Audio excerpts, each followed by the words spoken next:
tangan merupakan salah satu cara ataupun kaedah yang penting untuk kita menangani wabak COVID-19. Walau bagaimanapun, ia perlu dilakukan dengan cara dan kaedah yang betul. Ikutilah penjelasan saya sebentar lagi. Okey, di sini saya akan memberikan sedikit penjelasan mengapa kita memakaikan sabun ketika membasuh tangan. Mula-mula kita perlu mengetahui sedikit sebanyak mengenai molekul coronavirus itu.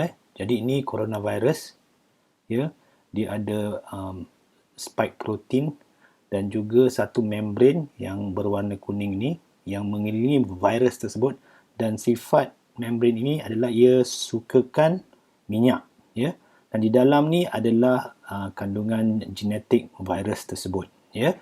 Jadi kita perlu mengetahui mengenai molekul virus ini dan juga molekul sabun, ya. Ini molekul sabun. Molekul sabun ini mempunyai kepala dan juga ekor, ya. Kepala ini yang berwarna biru merupakan bahagian yang sukakan air, ya.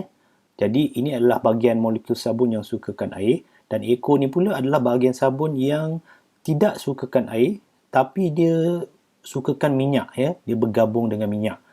Jadi apabila kita membasuh tangan, molekul-molekul sabun ini akan bercampur dengan virus di atas tangan kita, dan sebab ekor ini sukakan minyak, ia akan bercantum dan menyangkutkan ekor tersebut pada membran virus ini yang merupakan minyak, ya. Minyak sukakan minyak. Jadi dia akan bergabung dan bercantum seperti gambar rajah dekat sini, ya. Jadi yang sukakan air tu, kepala dia keluar sikit lah, sebab yang bahagian ekor tu telah masuk ke dalam bahagian minyak membran virus tersebut. Dan apabila kita jirus, ya, jirus dengan air, yang kepala ni sukakan air, dia akan ikut air tersebut, dan sebab dengan secara langsung dia akan menarik semua molekul sabun itu keluar, dan sebab dia telah bergabung dan attach kepada sel membran virus ini, dia akan tarik sekali sel membran tu dan dia akan pecah, ya. Membran virus ni akan pecah, dan bila dia pecah, maka hapuslah virus tersebut, ya. Dan apabila hapus virus tersebut, sabun-sabun molekul sabun itu akan mengelilingi segala bahagian-bahagian virus yang lain dan akan dibasuhkan, akan dijirus dan akan hilang dengan air lah. Jadi itu adalah kepentingan membasuh dengan sabun. Sebab sabun ni ada dua bahagian, bahagian yang sukakan air dan bahagian yang sukakan minyak, ya. Jadi kalau basuh dengan air saja tidak mencukupi. Ya, ini seumpama kita membasuh periuk yang disaluti minyak lah. Ya, kalau periuk tersebut anda cuba basuhkan dengan air sahaja, minyak tu memang susah nak keluar. Memang tak keluar minyak tu, ya. Tapi apabila diletakkan sabun, maka senang untuk minyak yang selaput periuk tu senang dia keluar. Ya, samalah konsep dia. Jadi sebab itulah penting kita mesti membasuh tangan dengan sabun apabila menangani wabak COVID-19 ni. Ya, amat penting sekali. Jadi nasihatnya adalah sentiasa mencuci tangan, ya. Cuci tangan ni penting, ya, dan mesti menggunakan sabun. Kalau guna air saja, virus tu tidak akan hilang daripada tangan. Mesti menggunakan sabun. Dan sekurang-kurangnya membasuh tangan tu mesti 20 saat, sebab ini adalah masa yang diperlukan untuk proses ni berlaku, ya. Daripada dia nak cantum dekat sel, dekat membran virus tu, dan air tu untuk jirus keluar dan segalanya, selalunya proses ini perlukan 20 saat. Jadi sebab itu kita perlu membasuhkan tangan 20 saat. Kalau tak boleh basuh tangan, tak ada sabun, tak ada sinki, bawakan hand sanitizer. Hand sanitizer pun boleh, ya. Tapi kandungan alkoholnya perlu sekurang-kurangnya 60%, ya.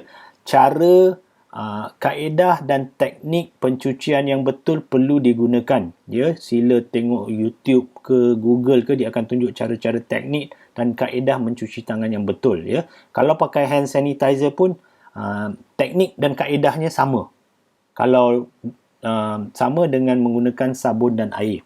Ya. Jadi itulah kepentingan menggunakan sabun dan dalam mencuci tangan.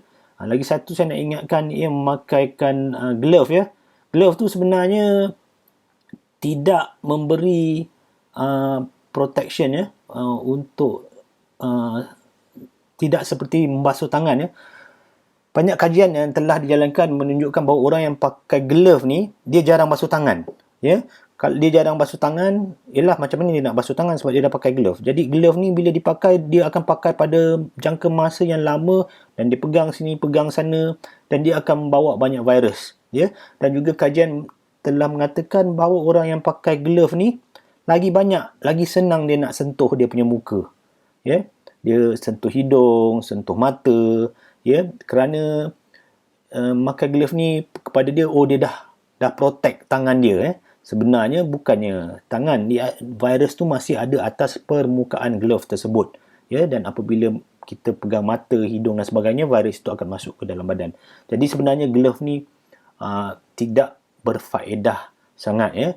Kalau kita tengok sekarang ni banyak pasar raya pun memberi glove sebelum orang masuk ya. Tapi kalau kita kajikan, orang yang masuk ke dalam supermarket pun kadang-kadang dia pegang ikan sebab dia dah pakai glove, dia tak basuh tangan, lepas tu dia pergi pegang sayur, dia pergi pegang ini, pegang itu. Dia satu tak baguslah sebenarnya pakai glove ni. Saya sarankan lebih baik, memang lebih baiklah menggunakan sabun dan juga sanitizer. Sanitizer lah paling bagus. Bawa hand sanitizer satu dan sentiasa keraplah menggunakan sanitizer tersebut ya. Harap ini membantu dalam misi kita untuk menangani wabak COVID-19 ini. Saya Dr. Raja Ahmad Syarul dan insya-Allah jika ada kelapangan, video lain akan dibuat. Sekian. Assalamualaikum warahmatullahi wabarakatuh.